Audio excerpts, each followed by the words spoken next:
Hey, and welcome to Make a Mark Studios. I'm Miss V, artist and art teacher, and today I'm going to be showing you how to draw 3 different types of vortexes. Let's start by defining what is a vortex. A vortex is something spinning around a central point or a central axis. If it's air, this is known as a tornado. Water vortex is known as a whirlpool. And there's even vortex in space, like a black hole. These are just a few examples of different types of vortex. Again, we're going to look at 3 different drawings of vortexes and simplify how to draw those. They're really fun and they look really cool when they're done. If you're interested, click below for the free worksheet to follow along, or you could just draw 3 circles on a paper. You could trace a circular object if you'd like. The link below also has step-by-step photo tutorials like the ones pictured here. Our materials list today is pretty basic. You're going to need a piece of paper, maybe the printed worksheet if you'd like, and a pencil to draw with an eraser. Optional items that you'll also see me working with include a Sharpie and some colored pencils. Let's get started with how to draw our very first vortex. Alright, for our first vortex, we're going to start by drawing 2 curved lines that face each other, and then make a line in the middle. Kind of looks like an H. Above that middle line, we're going to draw lines that arc like a rainbow, all the way up to the top of our curved lines. And then when we get to the edges, they're going to kind of wrap around.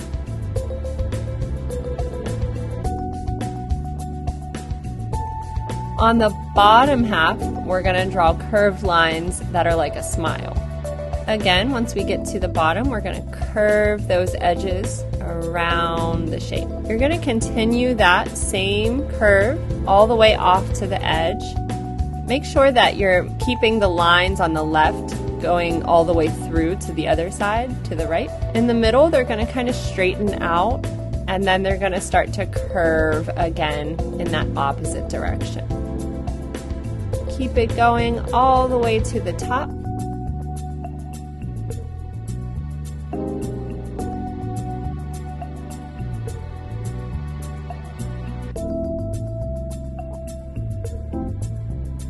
For this first vortex, I'm going to finalize the shading with just a pencil. I'm going to begin on that middle object, and I'm going to shade on the edges dark to a bright white in the middle, and then it's going to do the same thing on the opposite side. And so what this does is it creates some form on this central piece, making it look like it's 3-dimensional, and it has a little highlight right down the middle. Take your time. Notice that I'm really controlling the direction of my pencil. I recommend making sure your pencil's nice and sharp for this part. Once you have the middle section completed, and you have that pattern of dark to light, then you're going to do those edges. Make sure that your lines continue all the way behind that middle piece so that you're continuing the same shading throughout. You'll continue this dark and light pattern until your entire vortex is shaded. And then I like to take an eraser and erase out that middle highlight to get rid of any remaining pencil lines. And I'm going over and adding some contrast and darker shadows onto the edges of the vortex. This really gives it a lot of form. Feel free to experiment using a blending stump or a tool to smooth out your shading if you'd like, and really make sure that you're pushing your darkest areas as dark as your pencil can go to emphasize the shadows. Alright, so now we're ready to make our second kind of vortex. This one's kind of a curly, swirly vortex. It's really fun to draw. So let's get started. For this vortex, I'm going to start with very light pencil lines, and then I'm going to color it with colored pencil, but you can use the tool of your choice. So we're going to start the same way we did our other vortex. We're going to draw 2 curved lines, and then in the bottom left corner, I'm going to draw a little C, and then I'm going to bring that diagonal line all the way up to the top right, and then hook it over. I'm going to follow that same diagonal and hook it around, and keep this curved hooking line going all the way until you can't go anymore. As you get to the top, it's going to start to straighten out and curve in the opposite direction. Now, before I continue, I'm going to go back to my bottom corner and start hooking that around and continue those lines. Remember, you want to imagine that those lines are going behind that middle section and connecting through the left to the right side. Now, to use my colored pencil, I want to make sure that my colored pencils are nicely sharpened because I'm coloring in some really detailed areas. I'm going to start with pretty light pressure. And we're going to do a very similar technique that we did on the first Vortex, where we're going to make it look like there's a little highlight that goes down the middle of that central section of the Vortex to give it a little form and three-dimensionality. So my edges are going to go from dark to light. What I'm also going to do is place a piece of paper underneath my hand just to prevent any smudging on that pencil design above. Take your time so that you don't accidentally alternate the wrong area. Really make sure that you're on the right line that goes all the way through. If you're going to use something like colored pencils, I recommend choosing two contrasting colors. So a darker color next to a lighter color. Now what happened right here is I ran into a little issue. And so what I'm going to do is fix that by adding another line so that I can get that correct alternating color. That can be tricky, so draw it light and see if it looks visually right. Make adjustments as you go. So once I'm done with all my blue, I'm going to switch over to a lighter colored pencil. I'm going to use this gold tone here, and I'm going to do the same thing I did with my blue in that middle, kind of going dark to light, leaving that central highlight.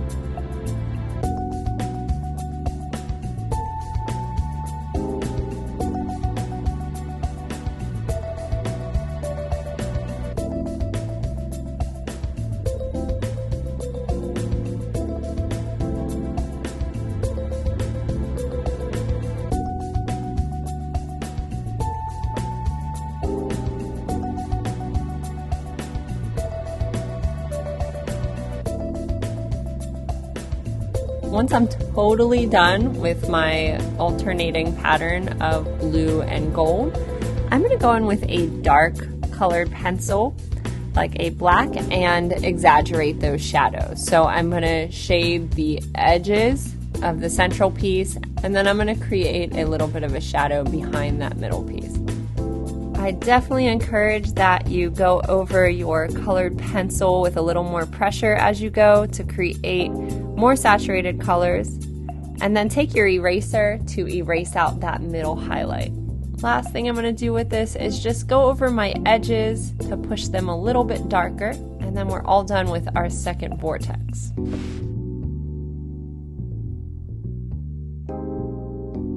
All right, so we're on to our third and final Vortex. This one is a little easier, I think, than some of the other ones.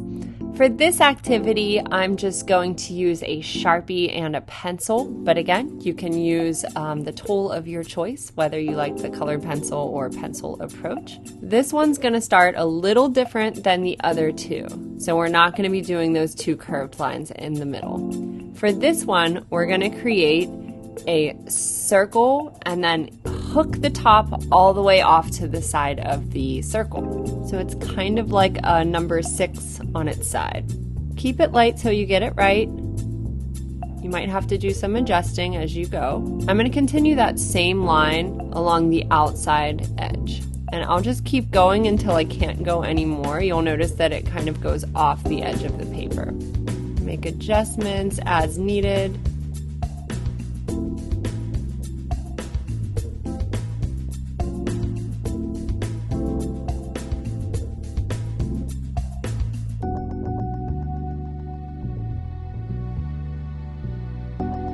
In the middle, we want it to look like it just gets smaller and smaller and falls down deep in that middle area. Once we have that all sketched out with pencil, we're going to start by adding some Sharpie and alternating black, white, all the way throughout my design. Take your time cleaning up the edges.